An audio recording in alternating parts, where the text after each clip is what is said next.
నమస్తే, welcome to మనం TV.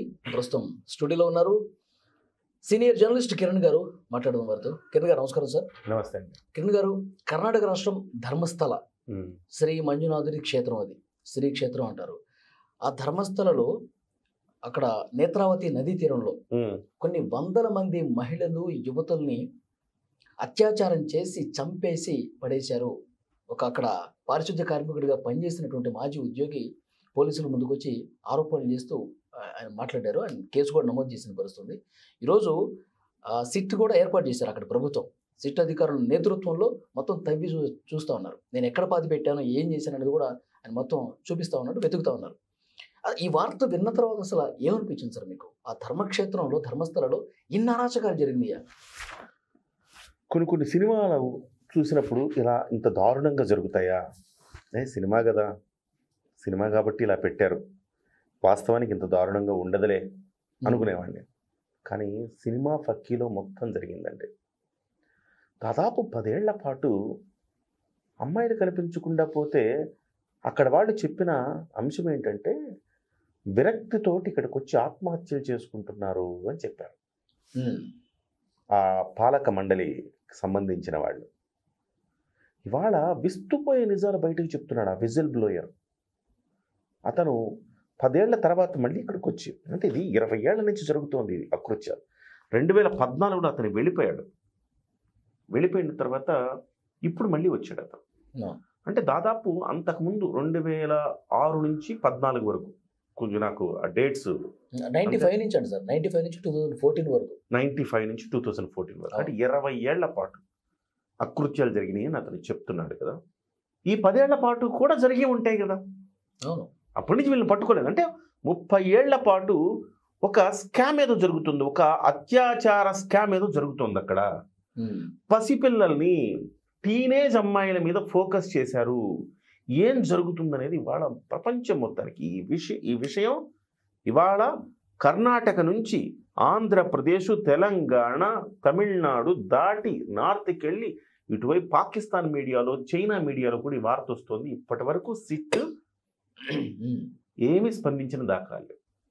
అతను విజిల్ బ్లోయర్ చెప్తున్నాడు, మీకు డౌట్ ఉంటే నేను ఎక్కడెక్కడ పాతి పెట్టాను చెప్తానండి అంటున్నాడు. వెళ్ళాలిగా, వెళ్ళి విచారణ చేయాలిగా. అవును. ఎందుకు ఇంత మిన్నకుండిపోయారు? ఇంత రచ్చ జరుగుతున్నా ఎవరిని ఏం కాపాడుతున్నారు అక్కడ?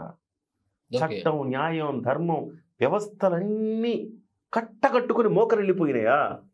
ఓకే. కనీసం రాజకీయ ఆరోపణలు కూడా రావట్లేదే. ఒకళ్ళ మీద దుమ్మెత్తి పోసుకుంటారే కాంగ్రెస్ పార్టీ, బీజేపీలు. ఇవాళ ఆ 2 పార్టీలు కూడా కుమ్మక్కైపోయాయి. ఎవరా శక్తి? ఇంతమందిని గుప్పెట పెట్టుకున్న ఆ సూపర్ పవర్ ఏంటి అనేది మనకి ఇప్పుడు తేలాల్సిన అవసరం ఉంది. చాలామంది వీరేంద్ర హెగ్డే, ఆ పాలక మండలి నిర్వాహకుడు ఎవరైతే ఉన్నారో అతని వైపు చూపిస్తా ఉన్నాయి వేళ్ళు. పద్మభూషణ్ గ్రహీత అతను, రాజ్యసభ సభ్యుడు. సో ఎంత కళంకం చెప్పండి. ఒక పద్మభూషణ్ వచ్చిన వ్యక్తి మీద ఆ రకమైన ఆరోపణలు జరిగితే ఇమ్మీడియట్గా అతను మీడియా ముందుకు వచ్చి ఏం చెప్పాలండి? ఓపెన్ అంతా మీరు చెక్ చేసుకోండి, మీరు మొత్తం అన్ని చూడండి, సచ్చీలతను బయట పెట్టుకునేందుకు ప్రయత్నం చేయాల్సిన బాధ్యత అతని మీద. ఎందుకంటే పద్మభూషణ్ గ్రహీత అతను, భారత ప్రభుత్వ అత్యున్నత పురస్కారాలు పొందిన వ్యక్తి కదా. అతను రాట్లా. ఆయన అలా చేయలేదు సార్, కోర్టును ఆశ్రయించారు. విపరీతంగా కథనాలు మాకు వ్యతిరేకంగా వస్తున్నాయి, గ్యాగ్ ఆర్డర్ తెప్పించి ఇలా మనం మాట్లాడుకుంటే వాటిని వీడియోలు తీస్తున్నామంటే నువ్వేదో తప్పు చేస్తున్నావని కదా అర్థం. నువ్వు నా మీద ఎంక్వైరీ చేయండి అని స్వచ్ఛందంగా ఎందుకు అడగవు? ఒకప్పట్లో ఎవరైనా ఏదైనా ఆరోపణ వస్తే మంత్రి పదవుల నుంచి రాజీనామా చేసి పడేసేవాళ్ళు. అంత నిక్కచ్చిగా నిజాయితీగా ఉండే మనుషులు ఇవాళ పైగా అతని నుంచి మనం ఆశించద్దు అలాంటి. ఎందుకు అంటే ఇలాంటి పనులు ఆశించద్దు. ఎందుకంటే అతని నుంచి కూడా నేను ఒక నిజాయితీ ఆశిస్తున్నా. అది పెద్ద పేరెన్నికగన్న దేవాలయం. హిందువుల నమ్మికలకు అది ఒక స్థానం. అది అలాంటి చోట ఇన్ని అకృత్యాలు జరిగాయంటే ఖచ్చితంగా 100 కోట్ల మంది హిందువుల మనోభావాలకు సంబంధించిన అంశం అది. ఇది కేవలం ఒక్క వ్యక్తికి సంబంధించిందో, ఒక కులానికో, ఒక ప్రాంతానికో సంబంధించింది కాదు. అయితే ఇక్కడ ఇంకొక బాధాకరమైన విషయం ఏంటంటే సార్, సుజాత భట్ అని ఒక వృద్ధురాలు, ఆమె అనన్య భట్ అని వాళ్ళ కుమార్తె, ఇక్కడ మణిపాల్ మెడికల్ కాలేజీలో ఆమె కనీసం స్టూడెంట్.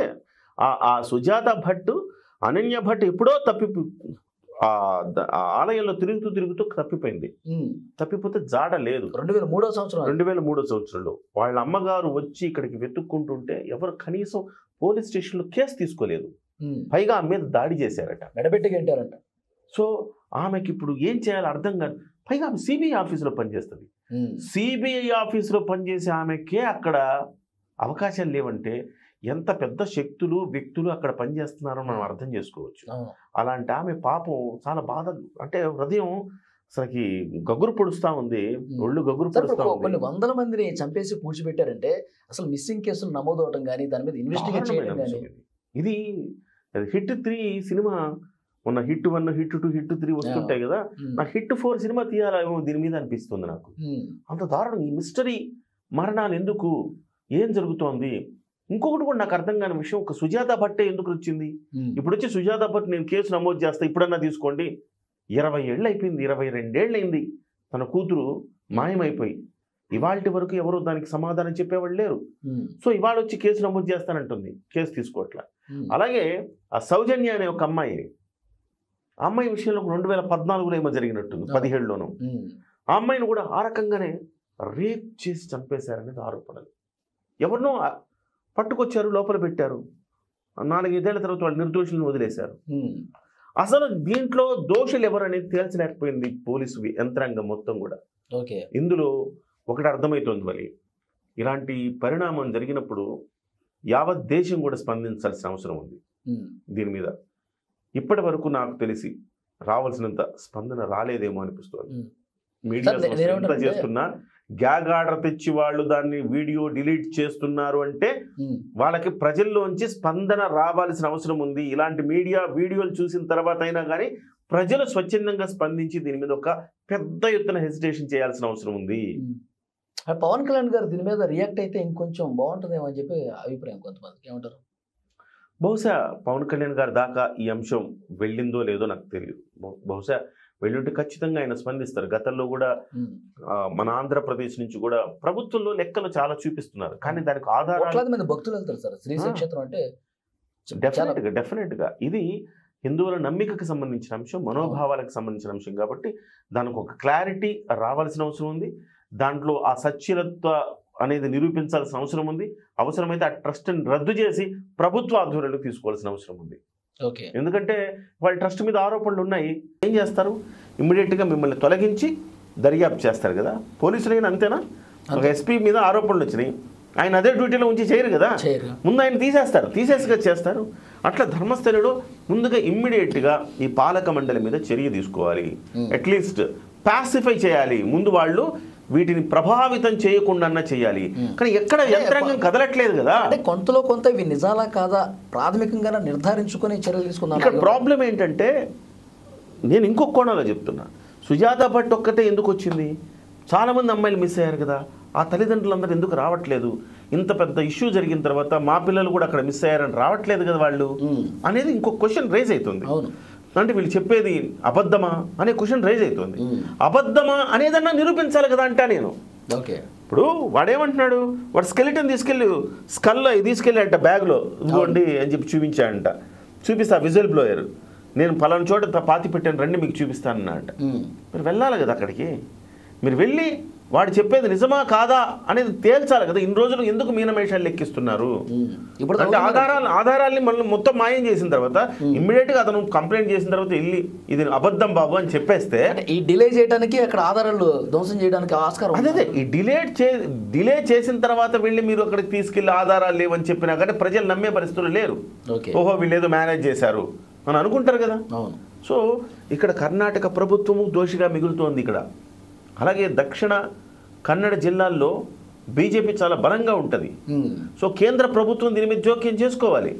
కేంద్ర ప్రభుత్వం మిన్నకుండిపోయింది. ఇష్యూ ఏంటంటే ఈ వీరేంద్ర హెగ్డే అనే వ్యక్తి బీజేపీకి సంబంధించిన వ్యక్తి అని చెప్తా ఉన్నారు. బీజేపీని ఆయనకి రాజ్యసభ సభ్యత్వం ఇచ్చింది, అవార్డు కూడా వచ్చింది ఆయన, పద్మభూషణ్ కూడా.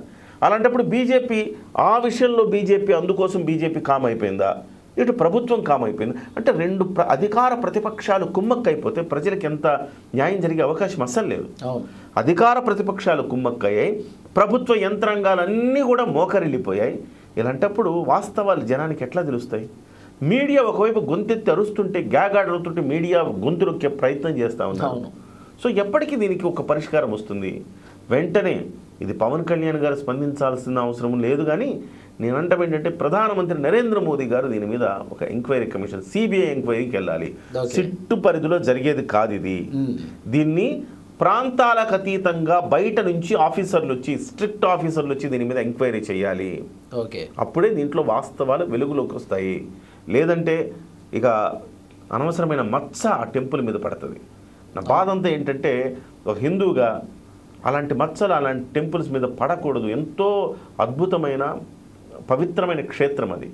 ఆ మచ్చలు ఆ టెంపుల్ మీద పడకూడదని నేను ఆశిస్తున్నాను. అవును, అంటే ఇప్పుడు ఆయన చెప్పే విషయాలు సార్, ఎవరు మన ఉద్యోగి, మాజీ ఉద్యోగి, పారిశుద్ధ్య కార్మికుడు, స్కూల్కి వెళ్ళే పాప, టీనేజ్లో ఉన్న పాప స్కూల్ బ్యాగ్తో సహా పూడ్చిపెట్టానని చెప్తా ఉన్నాడు. సో ఇవన్నీ కూడా చెప్పినట్టు నిష్పక్షపాతంగా విచారణ జరగాలంటే సిట్ సరిపోదు.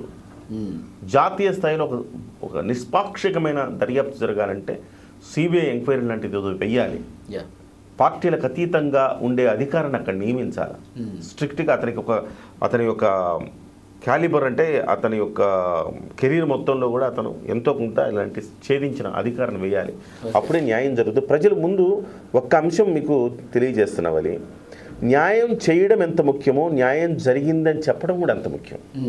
న్యాయం జరిగింది ఈ కేసులో అని చెప్పాల్సిన, అది ప్రజల్ని నమ్మించాల్సింది కూడా అవసరం ఉంది ప్రభుత్వం మీద. సో ఆ స్థాయిలో విచారణ జరిగి నిజాలన్నీ వెలికి తీయాలని కోరుకుందాం. Thank you very much.